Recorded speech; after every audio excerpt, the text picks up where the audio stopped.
కలువై కుల్లూరు ప్రాథమిక ఆరోగ్య కేంద్రాల పరిధిలో గల 5 సంవత్సరాలలోపు పిల్లలకు ఆదివారం ప్రభుత్వ డాక్టర్లు విజయలక్ష్మి, రమ్య, అన్వర్ భాషా పర్యవేక్షణలో వైద్య సిబ్బంది పోలియో చుక్కలు వేశారు. ఈ సందర్భంగా వారు మాట్లాడుతూ మండలంలో 2228 మంది పిల్లలకు పోలియో చుక్కలు వేయాల్సి ఉండగా మొదటి రోజే 2155 మంది పిల్లలకు పోలియో చుక్కలు వేయడం జరిగిందని తెలిపారు. 96% పూర్తయిందని, మిగతా 4% పిల్లలకు 2 రోజుల్లో డోర్ టు డోర్ తిరిగి పోలియో వ్యాక్సిన్ వేయనున్నట్లు తెలిపారు. దాచూరు పరిధిలో గల హై రిస్క్ గల ముక్కుతిప్పలాంటి గ్రామాలకు మొబైల్ బూత్ ద్వారా పోలియో చుక్కలు వేసినట్లు తెలిపారు.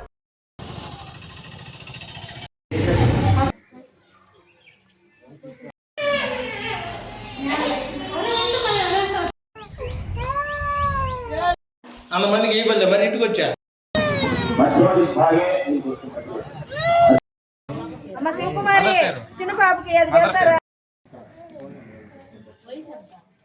ఈరోజు డిసెంబర్ 21 నేషనల్ ఇమ్యునైజేషన్ డే.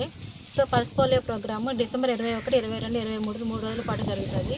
21వ తేదీ అంటే ఈరోజు ఆదివారం బూతులలో పోలియో చుక్కలు వేస్తాము. ఈరోజు ఎవరైనా వేయించుకోని వాళ్ళు, ఎవరికైనా హెల్త్ బాగాలేని వాళ్ళకి రేపు ఎల్లుండి హౌస్ టు హౌస్ విజిట్ చేసి వాళ్ళకి పోలియో చుక్కలు వేయడం జరుగుతుంది.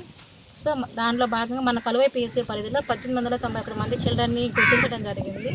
మనము 30 బూతులు ప్లస్ ఒక ట్రాన్సిట్ బూత్, అది బస్ స్టాండ్లో ఏర్పాటు చేసాము. ఒక మొబైల్ బూత్ ఉంటుంది.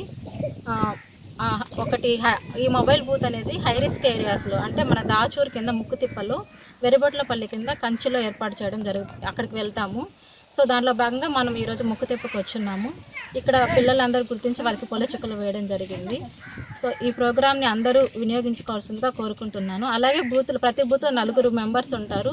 వాళ్ళందరూ కూడా మీకు అందుబాటులో ఉంటారు. మార్నింగ్ 7 o'clock నుంచి ఈవినింగ్ 5 o'clock దాకా అందుబాటులో ఉంటారు. సో అనుకున్న దాని ప్రకారమే మనకి ఈరోజు ప్రోగ్రామ్ చాలా సక్సెస్ఫుల్గా జరుగుతూ ఉంది. మన మండలంలో ఉన్న పిల్లలందరూ వ్యాక్సిన్ వేయించుకోవాల్సిందిగా అందరు తల్లిదండ్రులకి గుర్తు చేస్తున్నాము.